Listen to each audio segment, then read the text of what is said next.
agents have got a level of autonomy that we haven't seen before from technology. How are companies, organisations of any stripe sort of responsible for what an AI might do? Yeah, this is a very complicated, complex question. And I think the law in all countries, I don't think is settled on this. I think there's a much more profound threat to all professionals, in fact, all society, which is the impact of this technology on our critical thinking skills. 3 years ago or 2 years ago, the top of our recruiting list were computer scientists, data scientists. Now I'm looking to hire philosophers. G'day, I'm Andrew Williams, and this is part 2 of our Squiz special series on artificial intelligence. Minderoo Foundation is an Australian philanthropy driven by a commitment to create a future where people and the environment we depend on can thrive. Now, they have a focus on AI, particularly how we can find the right balance between protecting people and unlocking its benefits. And recent research commissioned by Minderoo found that nearly 2/3 of Australians think the pace of AI development is too fast, and they want to see the government ensure that we're resilient to the risks of AI, that our laws can keep pace with how fast the tech is developing. So we've spoken to Peter Lee, who has been working at the centre of AI and the law for longer than most of us have probably known what AI is. He's a partner at the international law firm Simmons and Simmons, and he talks about how we can stay resilient in Australia when it comes to data, how we as workers can try and thrive in the age of AI rather than get left behind, and the ways in which AI can and can't organise your haircut appointment. Here's Peter. Peter, this is your first time in Australia as we speak today, but you're an expert when it comes to resilience and regulation in artificial intelligence. Globally, how do you think the world at this point is kind of keeping up with a very quickly evolving technology?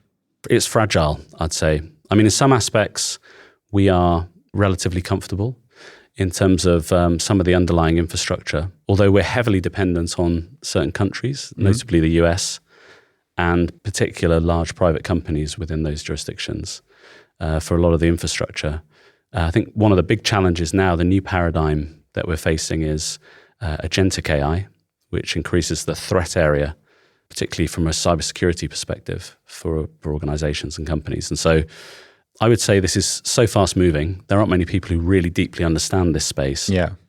So in terms of resilience, what would be your advice to, say, the Australian government, for example, to make sure that, you know, they're keeping the country resilient against whatever threats might come from this? Well, I think the main approach would be to really understand the tech stack that they are operating with, to understand where the fragility in that is and where the reliance on overseas companies are and where your data sovereignty lies, and then really to try and understand the levers you've got to be able to at least control a bit more of that ecosystem and understand, you know, what if some of that infrastructure becomes unavailable or there's a malicious attack or it goes offline? How are you going to keep your critical services working? And that's especially important for security services, but also, you know, health services and everything else. Could you just expand on that term data sovereignty that you mentioned before? What does that mean for anyone that might not have heard it before? What I mean when I think about that is the geographical residency or location of the data that you are responsible for as a nation. Usually that's linked to personal data, which is linked to people's individual rights and the privacy that they can expect. The jurisprudence and the philosophy behind this is that people have an expectation that they will be able to maintain some privacy and their personal data will be protected. And so sovereignty in that context is about ensuring that your citizens can expect that their personal data is going to be respected and is usually kept within country, or at least within, you know, countries that would, you know, not manipulate that or in any way. Just before you mentioned agentic AI, and that's a term that I know I've heard a lot more in the last sort of couple of months. What do we mean when we talk about agentic AI? How does that differ to something like, you know, a large language model, generative AI, the kinds of AI that most people would be familiar with at this point? Yeah, most people are familiar with generative AI and the large language models that sit underneath those generative AI systems, and they're fantastic for generating content. Agentic AI is also built upon large language models with certain scaffolding around it, but agents have the ability to act and perform functions themselves. And that creates really new opportunities, but it also creates some new risks as well. You need to be concerned about what that agent can do independently and the sorts of oversights you might need to control that. Talking about agentic AI or an AI agent, can you give an example maybe from your profession of exactly what that can do for people that haven't encountered it before? Yeah, I can give a real world example that might help people here. I mean, I think if you were to Google where to get your hair cut, for example, you might get a list of 100 different barbers in your local area.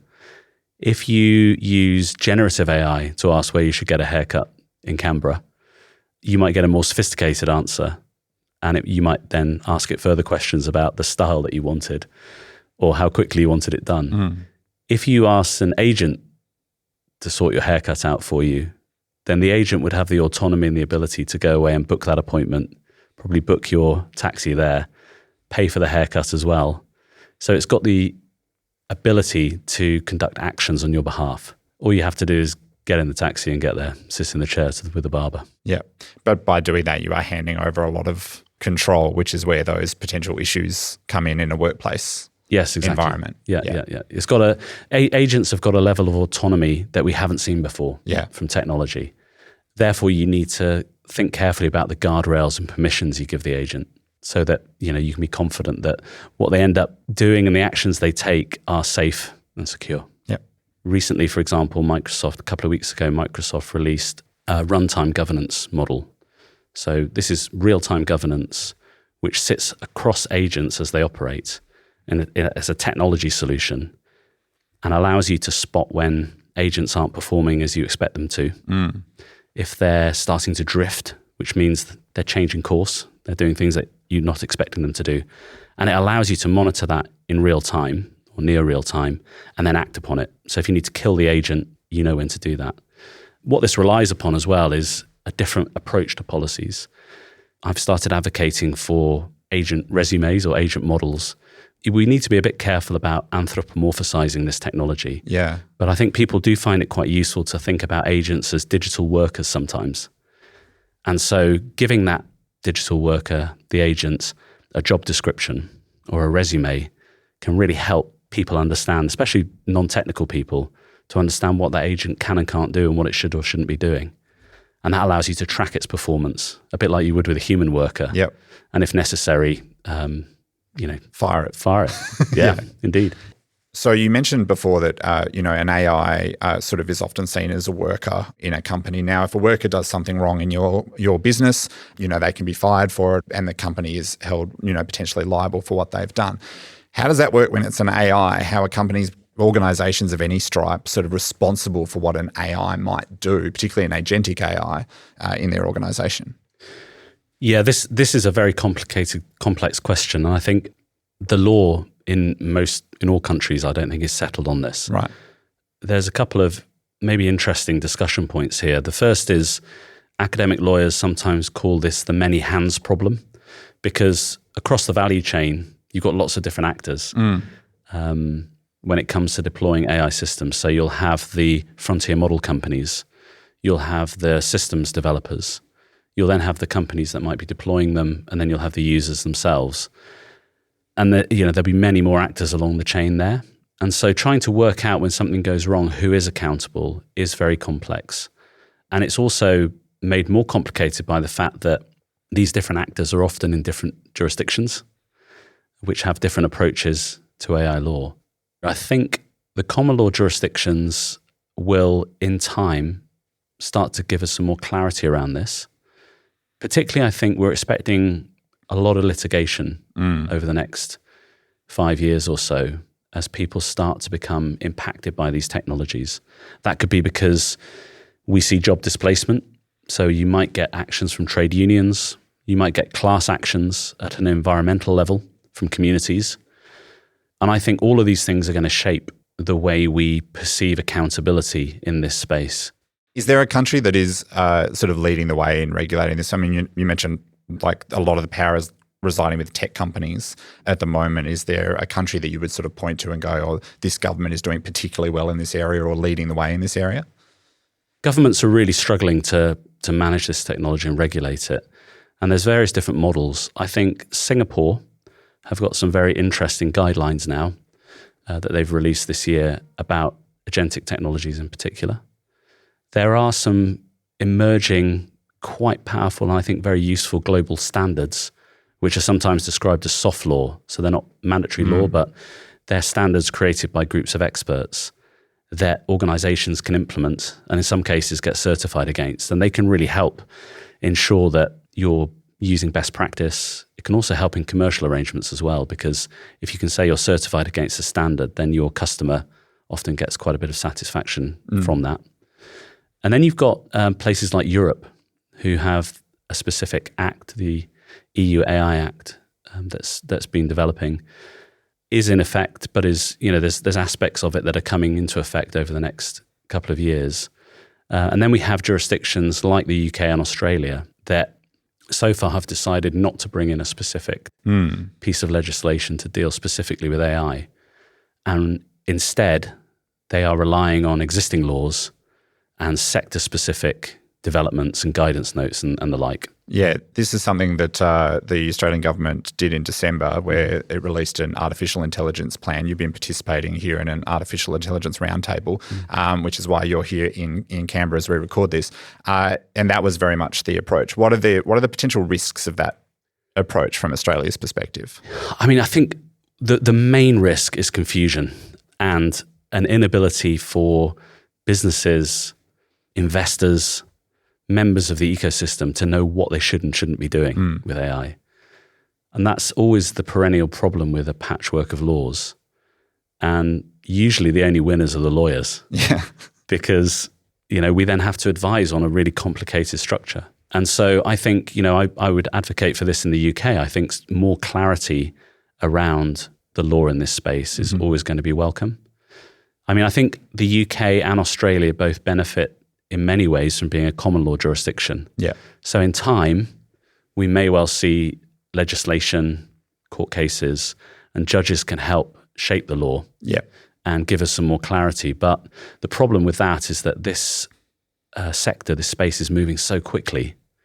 I'm not sure that's going to happen fast enough. So I think particularly for the types of global clients that I do a lot of work with, one of their biggest problems is trying to understand how they can harmonize their approach to AI globally. That's difficult on lots of levels, but the appetite of a specific country or region that they're operating in to the law, to protection of people's privacy, and various other areas can be pretty problematic for them to try and work out what their strategy ought to be and how to harmonize that. So I think for Australia, it's potentially quite a challenging decision they've made not to implement a specific AI law, just for that very reason of competitiveness. I'd like to think that it won't put off investors, global companies coming to Australia. In fact, in some ways, with some clarity and some sector guidance, it might make your country more attractive in some ways, because you might have that flexibility, particularly on a federal level. But generally, I think most global companies are much more concerned about getting clarity globally as to what they can and can't do with this technology. Finally, obviously you've worked within the legal system and you've worked a lot in AI. How have you seen it change the way that the legal system works in the UK or more broadly?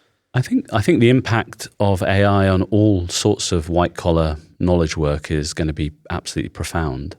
There was a paper that was written in the last month or so with Anthropic that looked at the impact of AI on professional work. And the legal sector in particular was one that's going to be likely to be very highly impacted. I think this comes at a couple of levels. I mean, clearly our business model as law firms is likely to be impacted because we currently rely on selling our time. And part of the benefit of these tools should be to increase efficiency. Yeah, save time. So save time. We spend less time doing things, and we still get a consistently good output. But also I think there's a much more profound threat to all professionals, in fact, all society, which is the impact of this technology on our critical thinking skills. And we're often finding that people are starting to outsource their brains to these tools. I mean, it's been happening for a while. You think about people's inability to navigate when they rely on Google Maps. Yeah, Google Maps. Don't know where anything is anymore. Other technologies like that. But we're now seeing that play out in professional work as well. And so there's been some recent research done on that, which shows there does appear to be a direct correlation. And it's, human nature to be a bit lazy and rely on these tools. But just relying blindly on the output is dangerous because the underlying large language models can be fraught with bias. Mm-hmm. They can hallucinate. And so I do think that is a really, that's a big threat to our profession that we need to counter. And the best way to do that is to treat these tools as sparring partners, we've found, and also to really understand the best ways to use them and to build in some checks and balances along the way. I was about to ask if there's a white-collar worker, whether it's a lawyer or anyone of that stripe listening to you now, is that your sort of best advice to them to, kind of be able to thrive in this new era, is to make sure that they're not fully reliant on an AI tool, but maybe just using it to make themselves better or more efficient? Yes, I think so. I mean, 5 years ago, 3 years ago, or 2 years ago, the top of our recruiting list in my particular area were computer scientists, data scientists. Now I'm looking to hire philosophers because that ability to think critically is so important going forward. And it used to be the joke when I was at university that philosophers had the most interesting degree but couldn't get a job. Yes. I think that's not going to be the case in the future. Right. Interesting. All right. That's good news for anyone with a philosophy degree, which I don't know that I necessarily expected we were going to get to in this interview, but that's great. Peter, thank you so much for your time. Really appreciate it. Thank you very much. Thanks for listening, and thanks to the Minderoo Foundation for making that interview possible. For more on their research around AI, a link is in your show notes.